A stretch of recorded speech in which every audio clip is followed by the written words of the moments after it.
Assalamualaikum warahmatullahi wabarakatuh. Seperti halnya manusia, tanaman juga membutuhkan nutrisi yang cukup untuk pertumbuhannya, apalagi saat tanaman ini menghadapi cekaman, baik itu dari faktor cuaca ataupun dari serangan hama penyakit. Nah, kali ini kita akan belajar dari lahan ini bagaimana petani di sini untuk memulihkan tanamannya yang dulunya kerdil karena cekaman kekeringan dari musim kemarau kemarin, dan sampai saat ini alhamdulillah tanamannya masih bisa bertahan dengan pertumbuhan yang bagus dan bahkan bisa berbuah dengan maksimal. Untuk tahu caranya lebih lanjut, simak video kali ini sampai akhir.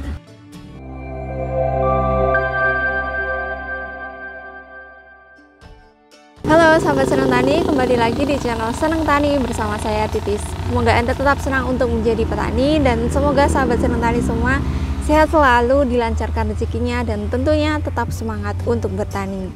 Hari ini saya sedang berada di lahan miliknya Pak Tri, tepatnya di Desa Babadan, Kecamatan Serumbung, Kabupaten Magelang. Nah, di sini dulunya tanamannya ini sebenarnya kerdil, pertumbuhannya terhambat karena adanya cekaman kekeringan yang terjadi saat musim kemarau kemarin. Tanaman di sini kekurangan air dan diperparah dengan perawatan yang minim karena petani pemilik lahan di sini harus mengurus lahannya yang lain dan ada kesibukannya yang lain di rumah. Jadi lahan di sini cenderung terlantar, kemudian kekurangan air, jadi bisa dikatakan pertumbuhannya sangat terhambat dulunya.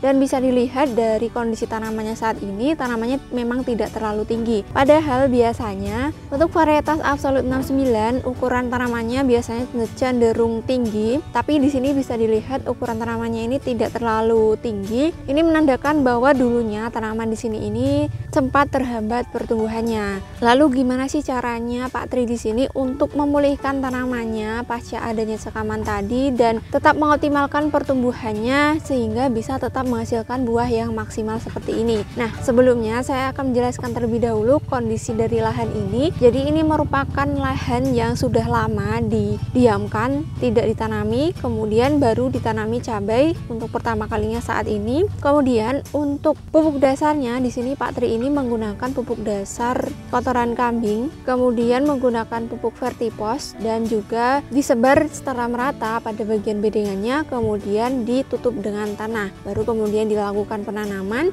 dan setelah itu beliau ini terlalu sibuk dengan pekerjaannya di rumah dan juga sempat mengurus lahan-lahannya yang lain. Jadi bisa dikatakan lahan ini cukup terlantar, tidak cukup untuk pemberian nutrisi maupun perawatannya, dan diperparah dengan kondisi musim kemarau yang pasokan airnya ini cenderung lebih minim. Bahkan bisa dikatakan untuk daerah sini ini sulit air saat musim kemarau. Nah, kemudian setelah beliau selesai mengurus lahannya yang lain dan juga kesibukannya di rumah sudah mulai berkurang, beliau berinisiatif untuk mempertahankan tanaman di sini supaya pertumbuhannya tetap maksimal lagi. Nah, jadi beliau setelah melihat kondisi tanamannya yang kerdil, beliau berinisiatif untuk melakukan pengaplikasian pupuk susulan berupa NPK tablet masing-masing satu per tanamannya. Kemudian beliau lakukan penggenangan lahan yang cukup. Kemudian untuk membantu NPK tablet tersebut supaya bisa larut, beliau menyiram-nyiramkan air ke lubang tanamnya. Nah, kemudian setelah dilakukan pengaplikasian pupuk susulan tadi,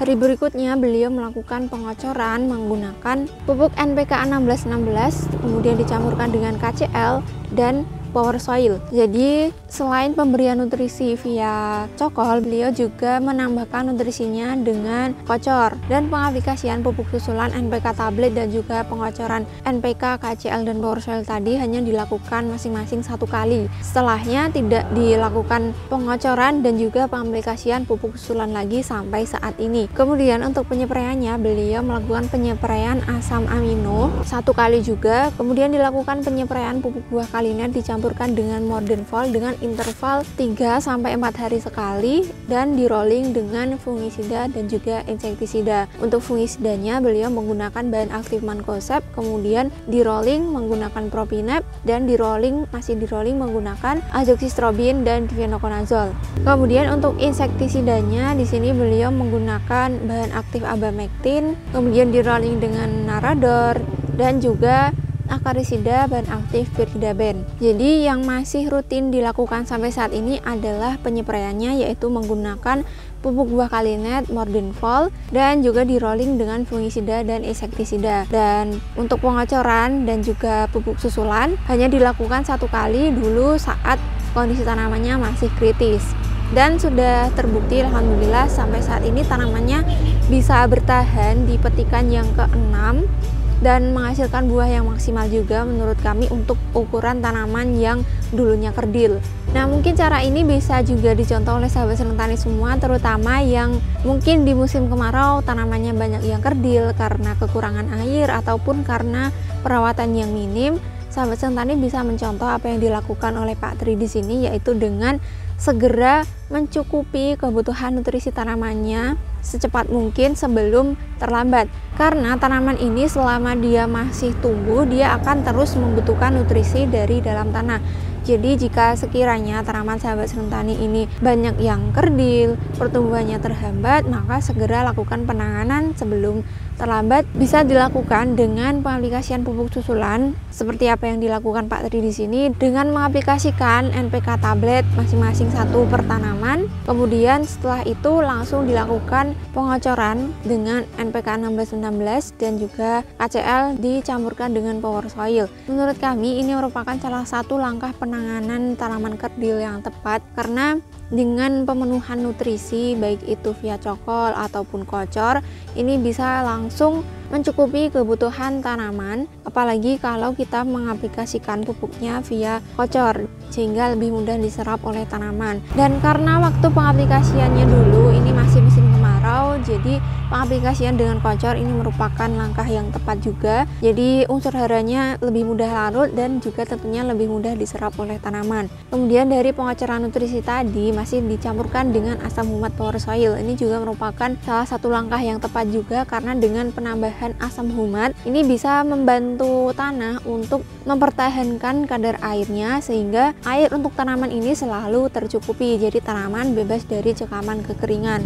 Nah, kemudian setelah dilakukan pemberian nutrisi via cokol dan juga kocor, beliau menyepraikan asam amino, di mana asam amino ini juga berperan penting dalam pemulihan tanaman setelah melewati fase kritis. Asam amino ini bisa membantu tanaman untuk mempertahankan sumber energinya supaya metabolisme tanaman bisa tetap berjalan dengan lancar. Jadi ini bisa lebih mempercepat pemulihan tanaman. Kemudian setelah disemprotkan asam amino 1 kali, Pak Tri di sini mulai menyepraikan pupuk buah kalinet dicampur dengan Mordenfol. Jadi selain pupuk tabur dan juga kocor, pemberian nutrisi via spray ini juga bisa berperan penting dalam pemulihan tanaman karena bisa langsung diserap oleh daun dan biasanya efeknya akan terasa lebih cepat. Dengan penyepraian kalinet dan juga Mordenfol ini akan bisa mencukupi kebutuhan kalium, fosfor, boron, dan juga dari Mordenfol ini ada fosfatnya, dimana dengan pengaplikasian nutrisi yang mengandung fosfor ini akan lebih membantu tanaman untuk bisa membentuk tunas yang baru atau membentuk bagian tanaman yang baru. Bisa dilihat pada kondisi tanaman di sini, walaupun tanaman ini sudah berbuah, sudah petik yang ke-6, tapi pupus atau daun barunya ini bisa tetap muncul, jadi bisa tetap mempertahankan kondisi tanaman walaupun sudah dipanen berulang kali. Jadi hasil penyepraian kalinet dan juga Mordenfol terlihat sangat nyata di sini. Pembentukan buahnya bisa tetap optimal dan bisa terlihat di sini ukurannya ini cenderung lebih besar dari biasanya, padahal dulunya pertumbuhan tanaman sempat terhambat. Kemudian pembentukan daun baru juga bisa tetap berlangsung, jadi tanaman ini bisa tetap fit mempertahankan kondisinya walaupun sudah berbuah. Jadi itu adalah beberapa cara yang dilakukan oleh Pak Tri di sini untuk memulihkan kondisi tanamannya yang dulunya kerdil karena cekaman kekeringan dan juga perawatan yang kurang maksimal. Dan hasil dari penanganannya tadi sudah terbukti di sini tanamannya sudah tumbuh dengan baik, kemudian berbuah dengan maksimal juga dan bisa bertahan sampai saat ini di kondisi cuaca yang masih cukup ekstrim dengan curah hujan yang cukup tinggi. Nah, kemudian sedikit tambahan, di lahan ini sebenarnya jumlah populasi tanamannya ini sangat banyak ya, karena di lubang tanam bagian tengahnya ini ditanami 2 tanaman per lubangnya, kemudian bagian bawah ini masih ditanami satu tanaman per lubangnya. Jadi bisa dikatakan jumlah populasinya sangat banyak, jadi otomatis perebutan nutrisi di dalam tanah ini juga semakin ketat. Jadi untuk sahabat senang tani semua yang mungkin berinisiatif untuk memaksimalkan jumlah populasi tanamannya, tentunya ini juga harus diimbangi dengan pemberian nutrisi yang cukup juga, karena masing-masing tanaman ini juga memerlukan nutrisi yang cukup. Apalagi jika jumlah populasinya ini cenderung banyak, maka perebutan nutrisi di dalam tanah juga bisa semakin ketat. Jadi jika pemberian nutrisinya ini kurang ataupun terlambat, maka pertumbuhan tanaman juga bisa terhambat. Semoga video kali ini bermanfaat, dan jika dirasa bermanfaat silahkan untuk di-share ke teman-teman yang lain. Jangan lupa like, komen, dan subscribe supaya tidak ketinggalan informasi dari kami selanjutnya. Terima kasih sudah menyaksikan video kami dan mendukung channel ini untuk berkembang. Sampai jumpa di video-video kami selanjutnya. Tetap semangat, jaga kesehatan, dan jangan lupa untuk selalu bersyukur. Wassalamualaikum warahmatullahi wabarakatuh.